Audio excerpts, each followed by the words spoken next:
wabarakatuh. Waalaikumsalam warahmatullahi wabarakatuh. Selamat pagi anak-anak. Pagi, Bu. Sebelum kita memulai pembelajaran, marilah kita berdoa mengucap basmalah terlebih dahulu. Bismillahirrahmanirrahim. Nah, sekarang Bu Guru absen dulu. Siapa kira-kira yang nggak masuk sekarang? Nadine. Mbak Nadine. Oh, ya. Hari ini kita akan belajar mengenai sejarah kebudayaan Islam, di mana kemarin kita sudah mempelajari tentang Daulah Abbasiyah. Nah, sekarang kita akan belajar mengenai Sultan, salah satu tokoh yaitu Sultan Salahuddin Al-Ayyubi. Nah, Sultan Salahuddin Al-Ayyubi itu adalah sultan yang lahir pada tanggal 1137 Hijriah. Nah, pada saat itu di Darussalam. Darussalam itu adalah kota, di mana kota itu terbentuk dari golongan orang-orang Muslim. Nah, di sini ada kota Darussalam.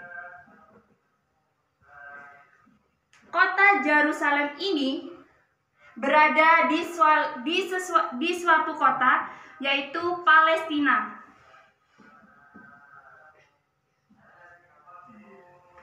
Ketika Darussalam ini adalah sebuah kota di Palestina, Darussalam ini waktu adanya Umar bin Khattab,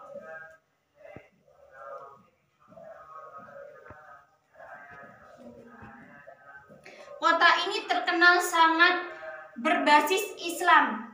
Banyak orang-orang yang mau menghancurkan suatu kota yang ada di Palestina, yaitu Darussalam.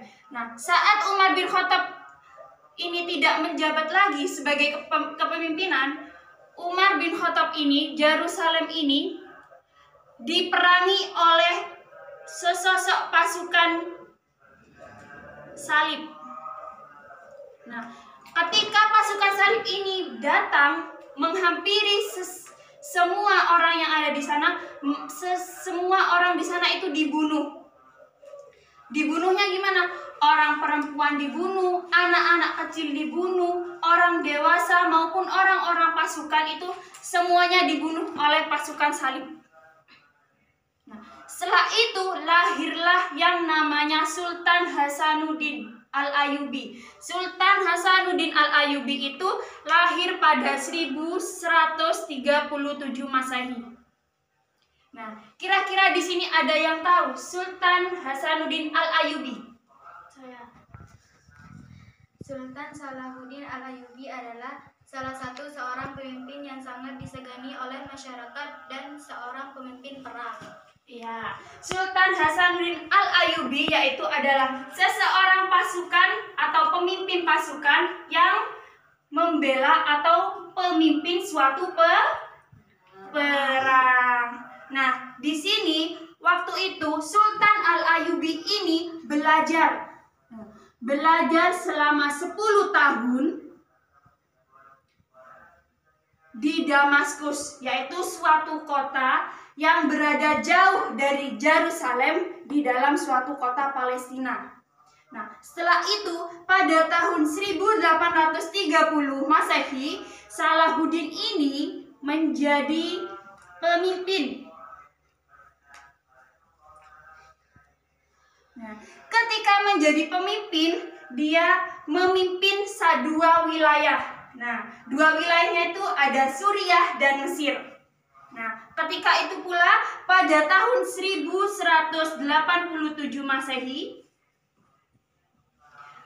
ada sebuah perang yang dimana perang ini dinamakan Khatib.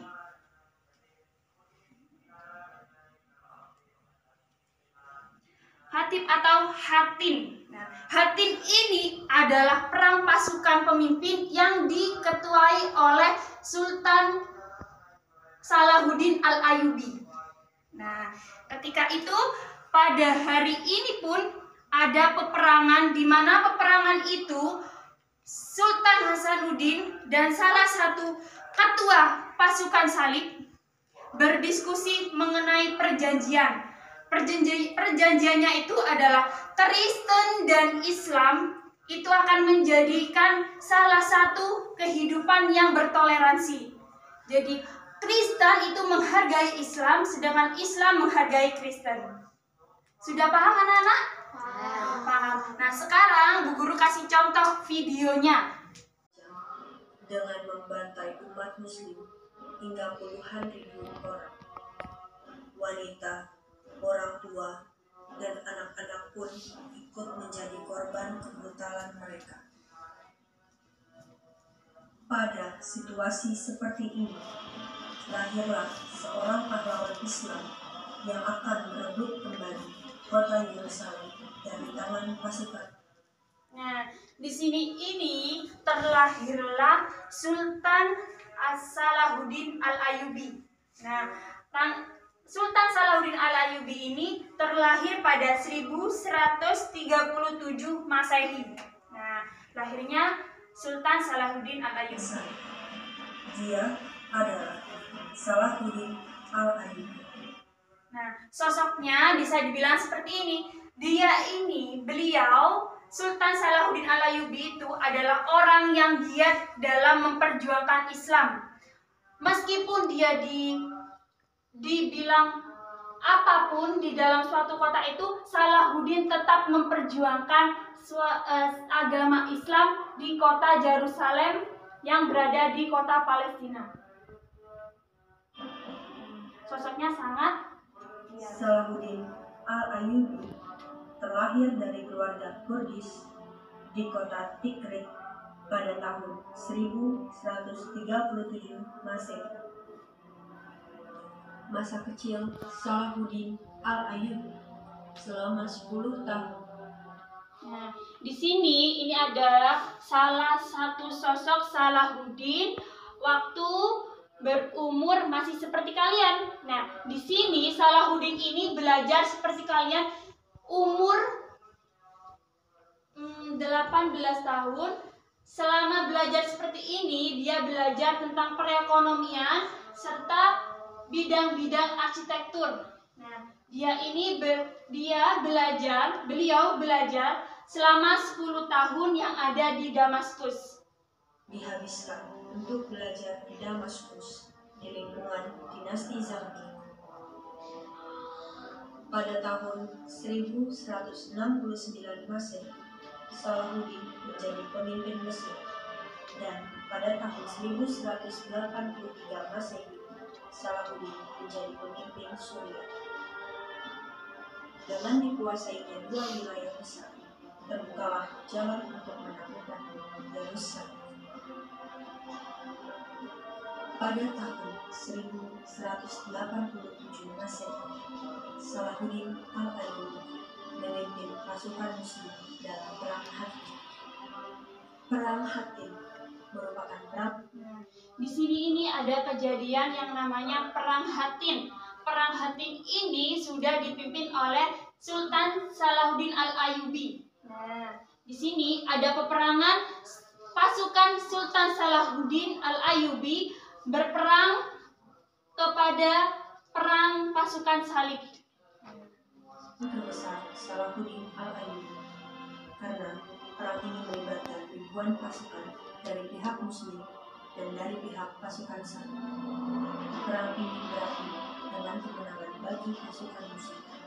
Ribuan pasukan Salib terbunuh dan dua pemimpin besar mereka tertangkap, yaitu Gaili Septim dan Rena Degato. Nah, akhirnya pasukan Salahuddin Al-Ayyubi ini menang dan menangkap dua pemimpin dari pasukan perang Salib. Nah, kemudian kedua pasukan perang Salib ini bertemu kepada Sultan Salahuddin Al-Ayyubi untuk mendapat hukuman. Hukumannya itu berupa hukuman mati. Nah, jadi siapa yang memberikan hukuman itu? Yaitu adalah Sultan Salahuddin Al-Ayyubi. Salahuddin Al-Ayyubi menjadikan Gaili Septim sebagai kawan, namun Reynald di Babylon dijatuhi hukuman mati oleh Salahuddin al-Ayyubi karena kesalahannya sudah tidak bisa dimaafkan. Salahuddin sendiri yang menghukum mati Reynald di Babylon.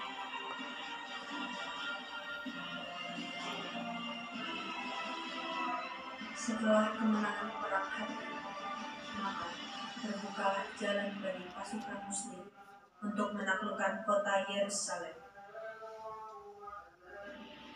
Salahuddin al-Ayyubi. Nah, setelah itu Sultan Salahuddin al-Ayyubi ini mendapat peran untuk mengambil alih yaitu negara Yerusalem. Jadinya Sultan Salahuddin al-Ayyubi itu bisa masuk ke Yerusalem untuk mengambil alih kota Yerusalem di negara Palestina. Dan pasukannya tiba di Yerusalem pada hari Ahad 15 Rajab 583 Hijriah atau 20 September 1187 Masehi. Sebelum kedatangan Salahuddin al-Ayyubi, pasukan Salib telah memperkuat pertahanan kota Yerusalem, menyiapkan alat-alat pertempuran, dan mengatur strategi pertahanan. Mereka dipimpin oleh Balian of Idens. Di sini ini ada sesosok Balian of Sidon, yaitu pemimpin baru di pasukan Salib. Nah, akhirnya Sultan Salahuddin ini ketika ada di Yerusalem, ia ingin bertemu kepada pemimpin perang salib yang baru. Salahuddin al-Ayyubi mulai mengambil pasukan. Wahai para hakim, kota Yerusalem telah dipasangkan kalian. Tidak ada yang batasi kalian dengan aku, kecuali tembok dan negeri. Dapat kembali kota Yerusalem dari tangan orang-orang kafir.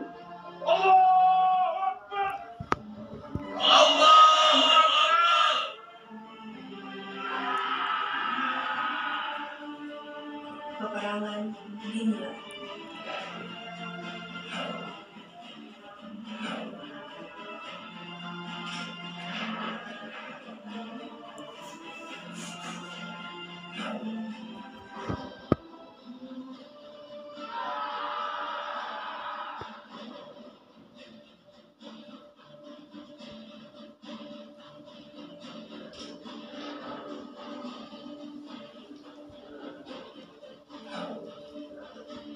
Pasukan Muslim dan pasukan Salib saling serang dengan menggunakan senjata yang mereka punya.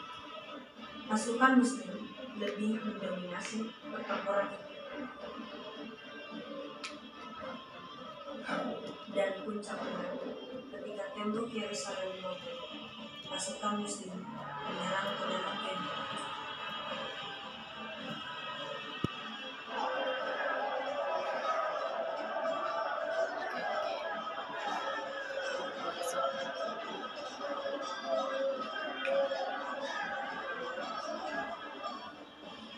Pasukan Salib banyak yang terbingung. Mereka sudah tahu bahwa mereka akan kalah. Dan akhirnya di peperangan kedua ini Sultan Salahuddin al-Ayyubi dan pasukannya itu menang untuk kedua kalinya melawan pasukan Salib. Nah, akhirnya pemimpin pasukan Salib yang baru ini ingin menghadap Sultan Salahuddin al-Ayyubi untuk membuat suatu perjanjian. Perjanjiannya bisa dilihat. Pemimpin pasukan Salib memutuskan untuk bernegosiasi dengan Salahuddin al-Ayyubi.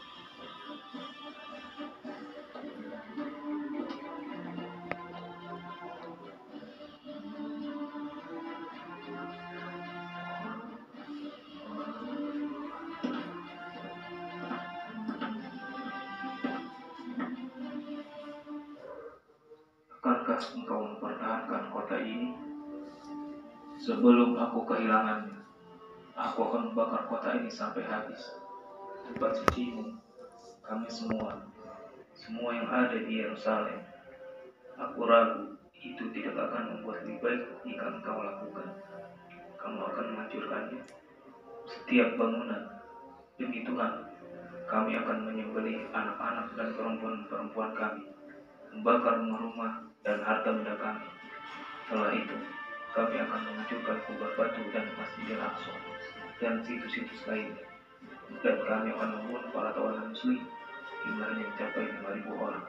Kota ini penuh dengan wanita dan anak-anak. Aku akan memberikan jaminan keamanan tiap nyawa di wilayah Kristen. Tiap orang, wanita, anak-anak, orang tua, dan semua ksatria dan prajuritmu. Aku berjanji. Tapi orang Kristen membantai tiap orang muslim bagi tembok kota ini. Ketika mereka menguasai kota ini, aku bukan orang-orang seperti itu. Aku Salahuddin. Akhirnya, dengan perjanjian tersebut, kota Yerusalem berhasil ditaklukkan oleh Salahuddin Al-Ayyubi, dan Yerusalem kembali berada di bawah kepemimpinan Islam.